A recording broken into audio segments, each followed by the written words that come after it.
Good evening. जैसा कि आप लोगों को पता है कि अभी लॉकडाउन का वक्त चल रहा है और इस परिस्थिति में हम ऑनलाइन एजुकेशन की तरफ बढ़ रहे हैं। ये हमारी मजबूरी भी है और हमारी ज़रूरत भी है। तो आज हम जिस चैप्टर की तरफ बढ़ेंगे उस चैप्टर का नाम मोशन है और ये क्लास 9 का पहला चैप्टर है, या आप कह लीजिए कि जो सिलेबस अपडेट हुआ है हमारा, उस अपडेटेड सिलेबस में भी जो सबसे पहला चैप्टर है वो मोशन है। और ये आपके लिए अच्छी बात है कि मोशन चैप्टर से किसी भी पार्ट को लेटेस्ट सिलेबस में नहीं हटाया गया है। ये एक अच्छी बात है कि जब सिलेबस अपडेट हुआ तो अपडेट होने के बाद भी अगर किसी सिलेबस को रखा गया, किसी टॉपिक को रखा गया, तो वो मोशन है। और मोशन एक ऐसा टॉपिक है जो कि आप लोग पहले से जानते हैं। क्यों जानते हैं? क्योंकि आपको इस चैप्टर को क्लास 7 में भी पढ़ना है। अगर आप ICSE बोर्ड के स्टूडेंट हैं तो आपको बहुत कुछ इसी क्लास में पढ़ना है, 7 क्लास में ही पढ़ना है। और मोशन को आपको फिर पढ़ना है 11 क्लास में। ठीक है, तो मोशन जो है एक महत्वपूर्ण चैप्टर है आपके इस समय के पॉइंट ऑफ व्यू से भी। अगर आप इंजीनियरिंग या मेडिकल की तैयारी करेंगे आगे तो उसके पॉइंट ऑफ व्यू से भी, क्योंकि क्लास 11 में मोशन चैप्टर को आपको फिर से एक बार पढ़ना होगा और क्लास 7 में आप पढ़ चुके हैं तो आप एकदम बीच बीच में हैं। 7 क्लास में पढ़ चुके हैं, फिर 9 क्लास में पढ़ रहे हैं और फिर 11 क्लास में आपको पढ़ना है। तो इस चैप्टर पे मैं चाहूंगा कि आपका कंसंट्रेशन थोड़ा ज्यादा हो, क्योंकि ये बहुत महत्वपूर्ण चैप्टर है। आप इस चैप्टर में जितना ज्यादा कंसंट्रेट करेंगे ये आपके लिए बेनिफिशियल होगा, आपको उतना ज्यादा लाभ होगा। ठीक है, तो आप हेडफोन कान में लगा ले। अगर आसपास आपका हेडफोन है तो आप जल्दी से जाके कान में हेडफोन लगा ले और कोशिश करें कि जो जैसे जैसे स्लाइड बढ़ता जाए आप उसका स्क्रीनशॉट लेते जाएं। अगर आप स्क्रीनशॉट लेते जाएंगे तो थोड़ा सा आपका कंसंट्रेशन बनेगा और आपको बार बार कलम कॉपी का यूज नहीं करना पड़ेगा। और बाद में आप चाहें तो दोबारा वीडियो देख के आप उसे कॉपी में लिख भी सकते हैं, लेकिन फिलहाल आपका कंसंट्रेशन हमारे बातों पर होना चाहिए, हमारे शब्दों पर होना चाहिए जो अभी हम बोलेंगे, क्योंकि उसी पे सब कुछ डिपेंड करेगा। एक एक टॉपिक लिखा हुआ इंग्लिश में आएगा और हम जो एक्सप्लेन करेंगे उसको हिंदी में करेंगे, सहज भाषा में करेंगे, जिससे कि आपको वो बात बेहतर तरीके से समझ में आ सके। तो मोशन जो है, अगर आप जनरली मोशन की बात करें तो क्या होता है मोशन, जो हम लोग चूंकि पहले भी पढ़ चुके हैं मोशन को, तो मोशन को हम कैसे एक्सप्लेन करेंगे, व्हाट इज मोशन। तो यहां पे एक सिंपल सा चीज आएगा कि अगर किसी अननोन पर्सन से पूछिए कि कोई अननोन पर्सन है जो कि बेड पर बैठा हुआ है, क्या हम उस पर्सन को मोशन में बोल सकते हैं या उसे बोल सकते हैं कि तुम मोशन में नहीं हो। देखिए, मोशन जो है, सबसे पहले मैं आपको बता दूं कि मोशन एक रिलेटिव टर्म है। ठीक है, अब आपके मन में यह सवाल उठ रहा होगा कि रिलेटिव टर्म क्या है, आप ये कौन सा और एक मोशन बताने के क्रम में उससे भी बड़ा टर्म यूज कर दिया, रिलेटिव टर्म। तो रिलेटिव टर्म ऐसे टर्म को बोलते हैं जो टर्म दूसरे चीज पे डिपेंड करता है। ठीक है, वो दूसरे पे डिपेंड करता है, वो अपने आप में अकेले नहीं है, वो किसी दूसरे फैक्टर पे डिपेंड करता है। हर कंडीशन में अलग अलग होगा। उदाहरण के तौर पर कि किसी के लिए समय तेजी से बीत जाता है जब आप किसी खुशी के लम्हों में बैठे हुए हो। ठीक है, जब आप किसी बर्थडे मना रहे हो तो उस समय क्या होता है कि समय तेजी से गुजर जाता है। ठीक है, लेकिन आप किसी आग के पास बैठे हो, गर्म आग के पास बैठे हो, या किसी वैसे कंडीशन में बैठे हो जहां की परिस्थिति विपरीत है, कुछ दुख के कंडीशन में है, वहां आपको लगेगा कि समय धीरे धीरे पार कर रहा है। यानी कि समय आपको लगता है कभी तेजी से पार कर रहा है, कभी धीरे धीरे पार कर रहा है, मतलब दो पर्सन के हिसाब से अलग अलग। मोशन के हिसाब से अगर हम बात करें तो मोशन के हिसाब से भी मोशन किसी के लिए कुछ हो सकता है, किसी के लिए कुछ नहीं हो सकता है। उदाहरण के तौर पर बहुत पुराना एग्जांपल, ट्रेन में आप सफर कर रहे हैं, आपके सामने एक आदमी बैठा हुआ है, तो आपके सामने जो आदमी बैठा हुआ है वो तो आपको रेस्ट में लगेगा क्योंकि वो आराम से बैठा हुआ है। लेकिन जो आदमी ट्रेन के नीचे है उससे अगर पूछा जाए कि जो आदमी तुम्हारे सामने, जो आदमी ट्रेन में तुमको दिख रहा है वो मोशन में है कि रेस्ट में है, तो क्या जवाब आएगा? मोशन में है, क्योंकि नीचे वाला आदमी को वो मोशन में दिख रहा है, ट्रेन में बैठा हुआ आदमी को वो रेस्ट में दिख रहा है। मतलब पर्सन टू पर्सन ये डिपेंड करता है कि मोशन किसे मोशन में दिखेगा, किसे रेस्ट में दिखेगा। इसका मतलब ये हुआ कि मोशन एक रिलेटिव टर्म है। चलते हैं इसके डिफिनेशन की तरफ। A body is said to be in motion when its position change continuously with respect to a stationary object taken as a reference point। किसी चीज को हम मोशन में कब बोलेंगे? ठीक है, किसी चीज को हम मोशन में कब बोलेंगे, अगर ये सिंपल सा सवाल है कि किसी चीज को हम मोशन में कब बोलेंगे, तो इस पे हमको थोड़ा सा ध्यान देना पड़ेगा कि किसी चीज को हम मोशन में किसी चीज के रिस्पेक्ट में बोलेंगे, किसी चीज को हम रिफरेंस पॉइंट मानकर बोलेंगे। उदाहरण के तौर पर अगर मेरे हाथ पे अभी ये मोबाइल है और यहाँ पे हाथ है, तो हाथ से मोबाइल के बीच का दूरी बढ़ रहा है, मोबाइल यहाँ स्थिर है, मोबाइल को हम रेफरेंस पॉइंट मान रहे हैं, और हम इस हाथ को बढ़ा रहे हैं आगे की तरफ। तो मोबाइल और हाथ के बीच का जो दूरी है वो बढ़ रहा है या घट रहा है, कभी घट रहा है कभी बढ़ रहा है। तो ये जो चेंज हो रहा है, इसके आधार पर हम कह सकते हैं कि मोबाइल के रिस्पेक्ट में हमारा हाथ जो है वो क्या है, मोशन में है। अब धरती पर कोई एक इंसान आराम से बैठा हुआ है, आप उसको मोशन में बोलेंगे या रेस्ट में बोलेंगे? ये एक सरल सा सवाल है। तो धरती पर आप हैं तो आप तो उसको बोल देंगे कि हाँ भाई रेस्ट में है, बैठा हुआ है। लेकिन वही आदमी जब चांद पर चढ़ के आप उसको देखिएगा, तो चूंकि चांद से तो धरती घूम रहा है, ठीक है, चांद से कुछ वैसा मैग्नीफाइंग पावर का लेंस वगैरह लगा के अगर हम जमीन को देखें तो वहां से हमको क्या दिखेगा, वहां से हमको दिखेगा कि जमीन घूम रहा है। जमीन जब घूम रहा है तो जमीन पर बैठा हुआ आदमी भी घूमेगा। तो जमीन पर जो इंसान बैठा हुआ है वो क्या कहला जाएगा, मोशन में कहला जाएगा। तो मोशन का मतलब क्या हुआ, किसी भी चीज का पोजीशन चेंज होगा किसी चीज के रिस्पेक्ट में, तब वो मोशन कहलाएगा। ठीक है, उम्मीद करते हैं आपको ये समझ में आ गया होगा। अगर किसी तरह का कोई बात में प्रॉब्लम हो या समझ में नहीं आ रहा हो तो बगल में लाइव चैट चल रहा है, आप उसमें कमेंट कीजिए। ठीक है, अगर वीडियो आप बाद में देख रहे हैं, लाइव नहीं देख रहे हैं, तो नीचे कमेंट बॉक्स है, आप उसमें कमेंट कीजिए। आपको आपके सवाल का जवाब तुरंत देने की हम पूरा प्रयास करेंगे। ठीक है, लेकिन आप कमेंट कीजिए और अगर समझ में आ रहा है तो वीडियो को लाइक करते चलिए। ठीक है, अब हम चलते हैं अगले सवाल की तरफ। अगला जो हमारा स्लाइड है वो डिस्टेंस है। डिस्टेंस हम किसको बोलेंगे? डिस्टेंस जो होता है, आप इंग्लिश में डिफिनेशन पढ़ लीजिएगा, बाद में स्क्रीनशॉट ले लीजिएगा, लिख लीजिएगा, लेकिन मैं आपको एक्सप्लेन कर देता हूं कि डिस्टेंस वास्तव में है क्या। ठीक है, पिछले वीडियो में भी एक सवाल आया था, डिस्टेंस और डिस्प्लेसमेंट में डिफरेंस क्या है। मैं वही उदाहरण फिर से आपके सामने लूंगा। एक इंसान जम्मू कश्मीर में, एक इंसान कन्याकुमारी में है। तो जम्मू कश्मीर से कन्याकुमारी तक कोई इंसान किसी भी रास्ता को फॉलो करते हुए आता है, अमेरिका इंग्लैंड होते हुए भी वापस आता है कन्याकुमारी, तो टोटल वो जितना भी दूरी कवर करेगा वो उसका क्या कहलाएगा, डिस्टेंस कहलाएगा। जितना भी पाथ कवर करेगा उसका जो लेंथ होगा वो क्या कहलाएगा, डिस्टेंस कहलाएगा। लेकिन उसी के बाद अगला टर्म आ जाता है मेरा डिस्प्लेसमेंट।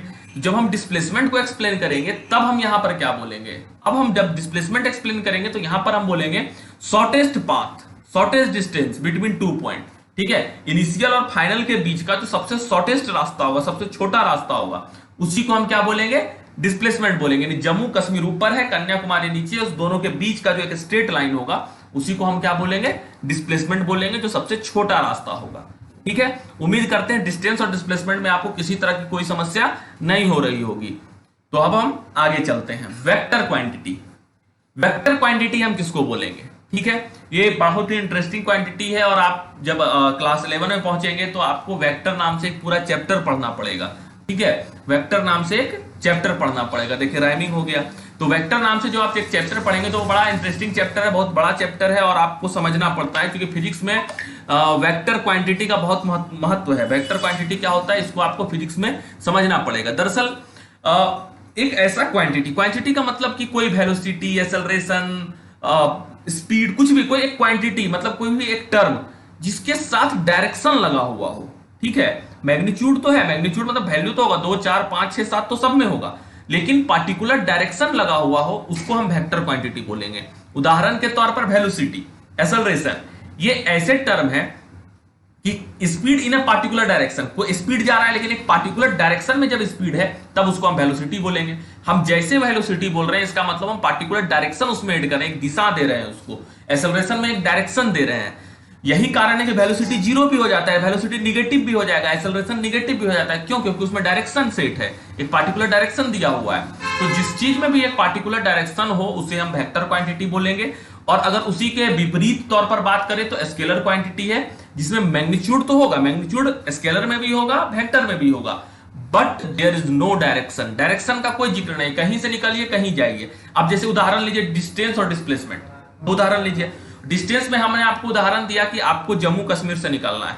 जम्मू कश्मीर से निकल के आप ऊपर पाकिस्तान, अफगानिस्तान की तरफ चल जाइए, चीन चल जाइए, उधर से आप घूमते हो किसी दूसरा रास्ता को पकड़ के आप ऑस्ट्रेलिया आ जाइए, ऑस्ट्रेलिया से घूम के आप आ जाइए फिर आप नीचे से कन्याकुमारी।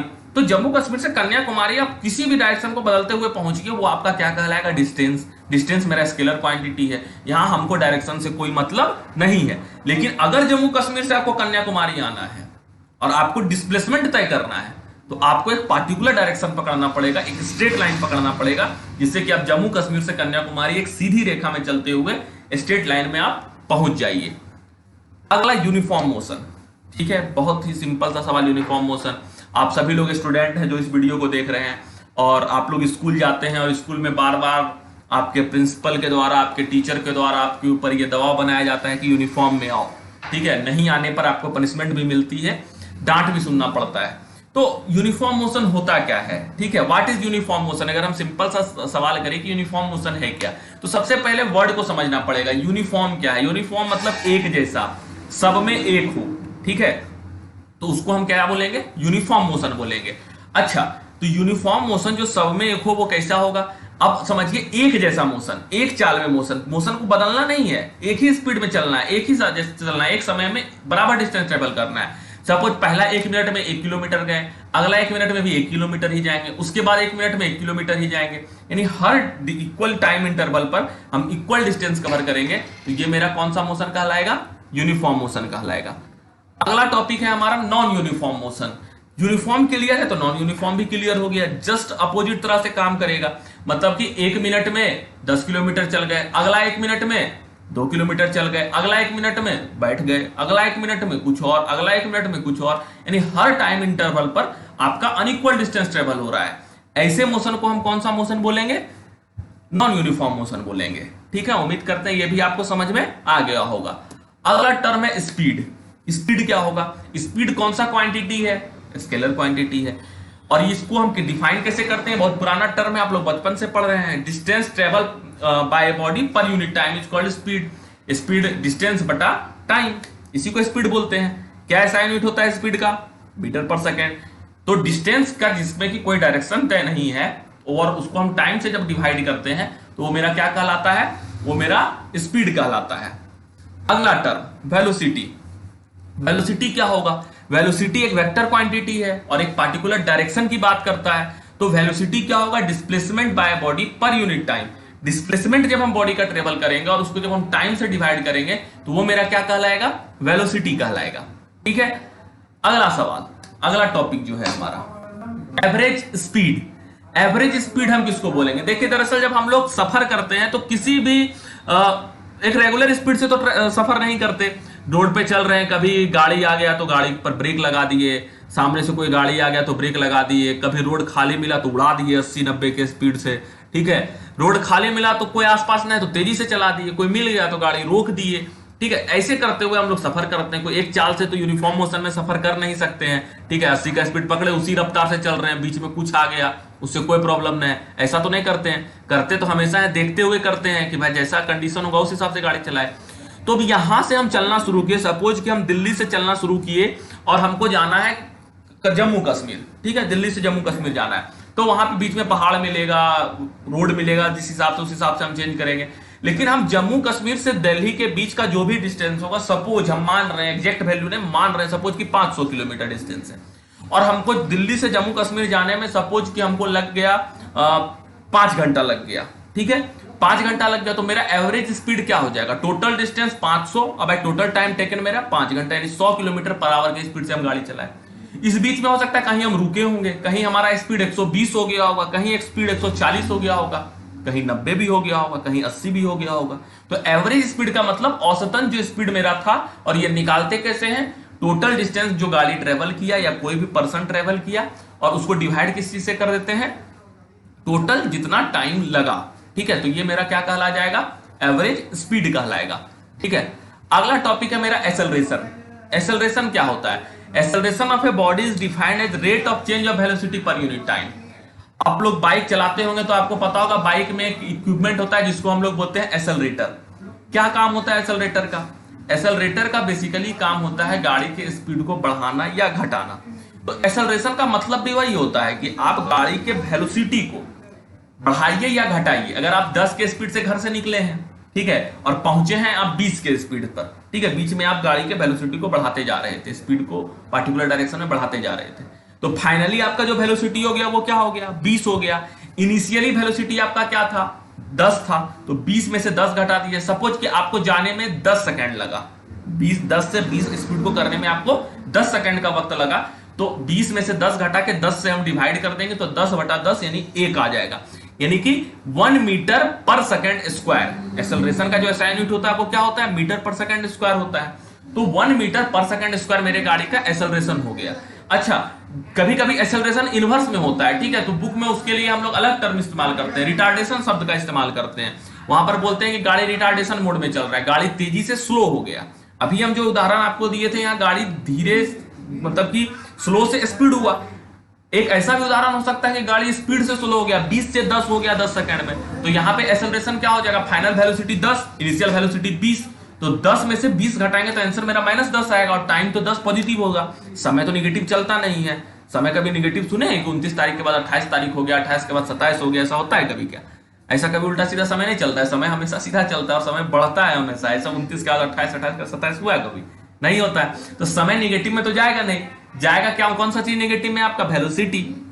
तो -1 मीटर पर सेकंड स्क्वायर उसका क्या हो जाएगा, एक्सेलरेशन हो जाएगा, या 1 मीटर पर सेकंड स्क्वायर उसका रिटार्डेशन हो जाएगा। रिटार्डेशन का मतलब होता है निगेटिव एक्सेलरेशन, एक्सेलरेशन मतलब नेगेटिव चल रहा है, गाड़ी तेजी से स्लो हो रहा है, उस केस में हम जिस चीज का बात करते हैं वो क्या होता है, मेरा रिटार्डेशन होता है। नीचे आपको फॉर्मूला लिखा हुआ है, final velocity initial velocity by time.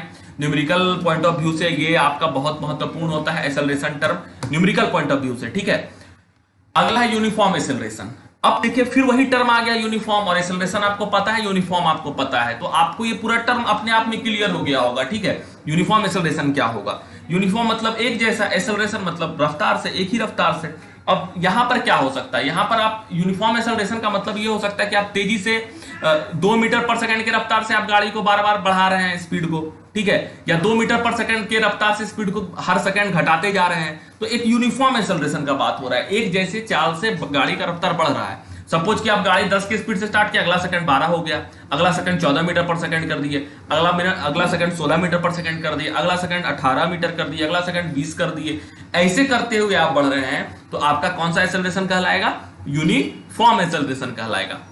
अगला टॉपिक नॉन यूनिफॉर्म एक्सेलरेशन, ये भी उसी तरह आसान है, यानी कि उदाहरण मैं देता हूं, आप बात को समझ लीजिए कि 10 मीटर पर सेकंड के रफ्तार से गाड़ी चलना शुरू हुआ, अगला सेकंड वो 11 मीटर पर सेकंड हो गया, उसके बाद वाला सेकंड में 13 मीटर हो गया, उसके बाद वाला सेकंड में वो 20 मीटर हो गया, उसके बाद वाला सेकंड में 40 मीटर हो गया। मतलब हर सेकंड जितना मन उतना बढ़ रहा है, हो सकता है अगला सेकंड वो 10 मीटर हो गया, घट भी गया, तो वो एक्सेलरेशन जो हो जाएगा वो कौन सा एक्सेलरेशन हो जाएगा, नॉन यूनिफॉर्म, यानी एक जैसा गाड़ी का रफ्तार नहीं बढ़ रहा है, तो इसको हम क्या बोलेंगे, नॉन यूनिफॉर्म एक्सेलरेशन बोलेंगे, ठीक है। उम्मीद करते हैं आपको यहां तक बात समझ में आ गई होगी। अगला 3 काइनेटिक इक्वेशन, ठीक है, ये वेरी वेरी इंपॉर्टेंट, आप समझ लीजिए या आप इसे नोट कर लीजिए, ये आपके लिए बहुत महत्वपूर्ण है न्यूमेरिकल पॉइंट ऑफ व्यू से और क्लास 11 के पॉइंट ऑफ व्यू से, ठीक है। तो आपसे ये सवाल पूछा जा सकता है, ठीक है। तो पहला जो आपका है first kinetic equation v equal to U plus A T, ठीक है, तो आप उसको सेकंड जो उसके बगल में लिखा हुआ है उसको एलिमिनेट कर लीजिएगा, टाइपिंग एरर है। तो फर्स्ट काइनेटिक इक्वेशन जो आपका है वो क्या है, v बराबर यू प्लस ए टी, ये आपका सेकंड है, सॉरी फर्स्ट काइनेटिक इक्वेशन है। सेकंड इक्वेशन जो है देखिए वो सेकंड ऊपर में लिखा गया, सेकंड इक्वेशन लिखाएगा वहां पे सेकंड आएगा, ठीक है, तो वो थोड़ा सा ऊपर नीचे टाइपिंग एरर हो चुका है, तो आप उसको थोड़ा करेक्ट कर लीजिएगा। सेकंड काइनेटिक इक्वेशन क्या होगा, s बराबर ut plus half A T square, और थर्ड काइनेटिक इक्वेशन जो होगा इसको भी नीचे कर लीजिएगा, इक्वेशन के आगे थर्ड लगा लीजिएगा। थर्ड काइनेटिक इक्वेशन जो होगा वो v square equal to U square plus 2as, v square equal to U square plus 2s, v square minus U square equal to 2s, यानी कि वही बात है। आप समझिए यहाँ पे टर्म जो v u a t use हो रहा है टर्म, इसको समझ लीजिए कि एक बार है क्या, और एक टर्म s यूज हो रहा है बार बार। तो u का मतलब, बात को यहां पे थोड़ा सा ध्यान से सुनिएगा, u का मतलब इनिशियल वेलोसिटी, v का मतलब फाइनल वेलोसिटी, a का मतलब एक्सेलरेशन, t का मतलब टाइम, s का मतलब डिस्टेंस, ठीक है। उम्मीद करते हैं आपको सारा टर्म समझ में आ गया। एक बार मैं फिर से रिपीट कर देता हूं, u का मतलब इनिशियल वेलोसिटी, v का मतलब फाइनल वेलोसिटी, a का मतलब एक्सेलरेशन, t का मतलब टाइम और s का मतलब डिस्प्लेसमेंट या डिस्टेंस। इस सेंस में डिस्प्लेसमेंट ही बोलिए तो बेहतर रहेगा। तो उम्मीद करते हैं आपको यहां तक समझ में आ चुका होगा। हाँ, आपके मन में सवाल उठ रहा होगा कि इसका प्रूफ, तो अगले वीडियो में हम जो है इसके प्रूफ पर भी बात करेंगे। आगे जब कभी वीडियो बनाएंगे तो उस पर, या जब कभी लाइव आएंगे तो हम इस पे बात करेंगे, इस तीनों के प्रूफ पर बात करेंगे। आप बुक को देखिए, बुक में आपका प्रूफ दिया हुआ होगा, देखने के बाद समझ में आएगा। अगर कंफ्यूजन होता है तो आप कमेंट बॉक्स में बताइए, अगर जरूरत होगा तो हम उस पर भी वीडियो जरूर बनाएंगे, उस पर भी हम लाइव आने की कोशिश करेंगे, ठीक है। अगला जो सबसे इंपॉर्टेंट टॉपिक बचता है हमारा लास्ट में वो है ग्राफ। ग्राफ क्या होता है, ठीक है। ग्राफ का इस्तेमाल हम लोग क्यों करते हैं? अगर हम सिंपल सा आपसे सवाल पूछें कि ग्राफ का इस्तेमाल हम लोग क्यों करते हैं, तो किसी बड़े से बड़े डाटा को, ठीक है, शॉर्टेस्ट फॉर्म में दर्शाने के लिए हम लोग ग्राफ का इस्तेमाल करते हैं। आप लोग क्रिकेट देखते हैं, क्रिकेट के मैच में भी ग्राफ का बहुत ज्यादा इस्तेमाल होता है। क्यों होता है? क्योंकि बड़े से बड़े डाटा को एक शॉर्टेस्ट फॉर्म में दर्शाने के लिए ग्राफ का इस्तेमाल किया जाता है। आपके सामने एक यूनिफॉर्म स्पीड का ग्राफ है। देखिए, समय बढ़ रहा है, डिस्टेंस भी बढ़ रहा है। जिस हिसाब से समय बढ़ रहा है उस हिसाब से डिस्टेंस भी बढ़ रहा है। तो ये ग्राफ जो है स्ट्रेट लाइन का हो गया। तो ये कौन सा ग्राफ हो जाएगा? मेरा यूनिफॉर्म स्पीड का ग्राफ कहला गया। अगला डिस्टेंस और स्पीड का, टाइम का ग्राफ है। ठीक है, यहां पे क्या हो रहा है? टाइम बढ़ रहा है, डिस्टेंस भी बढ़ रहा है, लेकिन ग्राफ स्ट्रेट रहा नहीं। क्यों नहीं रहा? क्योंकि टाइम के हिसाब से डिस्टेंस अलग है। टाइम तेजी से बढ़ रहा है, टाइम धीरे धीरे बढ़ रहा है, डिस्टेंस तेजी से बढ़ रहा है। मतलब कि गाड़ी पहले स्लो चल रहा था, फिर एकाएक स्पीड हो गया। यानी कि नॉन यूनिफॉर्म स्पीड, एक स्पीड से नहीं चल रहा है, बराबर स्पीड से नहीं चल रहा है। बराबर एक स्पीड से चलता है तो हमको यूनिफॉर्म बोलते हैं। एक स्पीड से नहीं चल रहा है, स्पीड को बार बार चेंज करेगा, तो वो कौन सा स्पीड कहला जाएगा? Non uniform speed. अगला कांस्टेंट स्पीड, एक स्पीड को पकड़ लिया है, समय बढ़ रहा है। इस पिक्चर में जो आपको ग्राफ में दिख रहा होगा आपके लेफ्ट साइड में, यहां पे क्या हो रहा है कि टाइम जो है आपका बढ़ रहा है। टाइम तो कभी रुकेगा नहीं। टाइम एक ऐसा चीज है जो कभी रुक नहीं सकता। अगर कहीं रुक रहा है तो वो ग्राफ गलत है, समय तो रुकने वाला नहीं है। लेकिन स्पीड यहाँ पे क्या हो गया? एक स्पीड फिक्स हो गया। तो इस स्पीड को हम कौन सा स्पीड बोलेंगे? कांस्टेंट स्पीड बोलेंगे। अगला यूनिफॉर्म एक्सेलरेशन। यूनिफॉर्म एक्सेलरेशन क्या होगा? टाइम भी बढ़ रहा है, स्पीड भी बढ़ रहा है। ठीक है, टाइम तो बढ़ रहा है, स्पीड भी बढ़ रहा है, लेकिन जिस हिसाब से टाइम बढ़ रहा है उसी हिसाब से स्पीड अगर बढ़े तो हम उसको क्या बोलेंगे? यूनिफॉर्म एक्सेलरेशन बोलेंगे। और इसका ग्राफ क्या होगा? स्ट्रेट लाइन होगा। दूसरा उदाहरण है यूनिफॉर्म एक्सेलरेशन का ही, सेम है। ठीक है, यहां भी आप देखिए कि ग्राफ सीधा बढ़ रहा है। ठीक है, जो इसका इनिशियल वेलोसिटी है वो थोड़ा सा डिफर कर रहा है पिछले ग्राफ में। पिछले ग्राफ में इनिशियल वेलोसिटी 0 था, इस ग्राफ में इनिशियल वेलोसिटी थोड़ा सा बढ़ गया है, बी पॉइंट पर चला गया है, लेकिन ये ग्राफ भी सीधा है। इसका मतलब ये भी किस चीज में है? यूनिफॉर्म एक्सेलरेशन में है।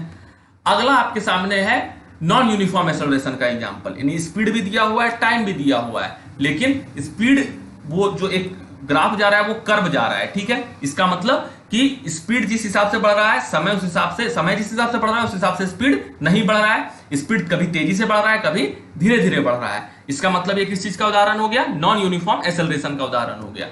अगला है uniform retardation. Uniform retardation, retardation आपको हम पहले भी बता चुके हैं, स्पीड का घटना। इस ग्राफ में देखिए तो समय बढ़ रहा है और स्पीड क्या हो रहा है? घट रहा है, नीचे की तरफ जा रहा है। यानी कि समय के साथ स्पीड घट रहा है। तो ये किस चीज का ग्राफ हो गया? यूनिफॉर्म रिटार्डेशन का ग्राफ हो गया। ये लास्ट आपका ग्राफ था। तो ये पूरा टॉपिक था जिसको हम लोग अभी डिस्कस कर रहे थे। उम्मीद करते हैं ये टॉपिक आपको यहां तक समझ में बेहतर तरीके से आ गई होगी। अगर कोई क्वेरी है, कोई सवाल है, तो आप कमेंट बॉक्स में हमें जरूर बताएं। हम कोशिश करेंगे कि जितना जल्द हो सके हम आपको उसके, आपके सवाल का जवाब दे सकें, और जवाब आपको आपके सवाल का जल्दी मिलेगा। अगर वीडियो समझ में आया तो आप वीडियो को लाइक करें। देखिए, हम मोशन चैप्टर को पढ़ रहे थे और अगले वीडियो में हम कोशिश करेंगे कि या तो उसका प्रूफ पे बात करें या इसके क्वेश्चन आंसर पे बात करें। जो भी क्वेश्चन में आपको प्रॉब्लम है वो क्वेश्चन को किसी भी तरह आप हम तक पहुंचाएं। आप कमेंट करके पहुंचाएं, आप हमारे व्हाट्सएप नंबर पर हमें करें, या आप हमें ईमेल कर सकते हैं। ठीक है, ईमेल भी मेरा डिस्क्रिप्शन में आपको ईमेल दे दिया जाएगा, आप हमें ईमेल भी कर सकते हैं। तो किसी भी माध्यमों से आप अपने सवाल को हम तक पहुंचाएं। ठीक है, क्योंकि आपको पता है कि अभी बहुत पूरा मुल्क, पूरी दुनिया एक बहुत खतरनाक दौर से गुजर रही है, जो कि कोरोना वायरस का दौर चल रहा है। इस समय में हमें सतर्कता बरतनी बहुत जरूरी है। अगर हम सतर्क नहीं रहे तो ये हमारे लिए बहुत खतरनाक साबित हो सकता है। अगर आप न्यूज से अपडेट हैं तो आपको पता चला होगा कि सदी के महानायक अमिताभ बच्चन तक को ये कोरोना अपने चपेट में ले चुका है। जिनके पास दुनिया की तमाम सुविधाएं उपलब्ध हैं वहां तक कोरोना पहुंच गया। तो आप समझ सकते हैं कि कोरोना बहुत तेजी से पांव पसार रहा है। तो इस दौर में हमें सतर्कता भी बरतनी है और पढ़ाई भी जारी रखनी है। तो इन तमाम परिस्थितियों को देखते हुए आप अपने आप को थोड़ा सा अपडेट करें। अपने आप को जो पुराने ढर्रे से पढ़ने का जो तरीका था उसमें थोड़ा सा बदलाव लाने की कोशिश करें, और कोशिश करें आपके हर संभव समस्याओं को हम सॉल्व करने के लिए, उसका समाधान करने के लिए यहाँ बैठे हैं। और हर समस्याओं का हर संभव जहां तक हो सकेगा, जहां तक किया जा सकेगा, वो हर समस्या का समाधान आपको आपके इस प्लेटफॉर्म पे किया जाएगा। अगर अभी तक आपने हमारे चैनल को सब्सक्राइब नहीं किया है तो कर लें, ताकि हमारे वीडियो का लेटेस्ट अपडेट नोटिफिकेशन आप तक समय से पहुंच जाए। वीडियो देखने के लिए बहुत बहुत धन्यवाद। Good night.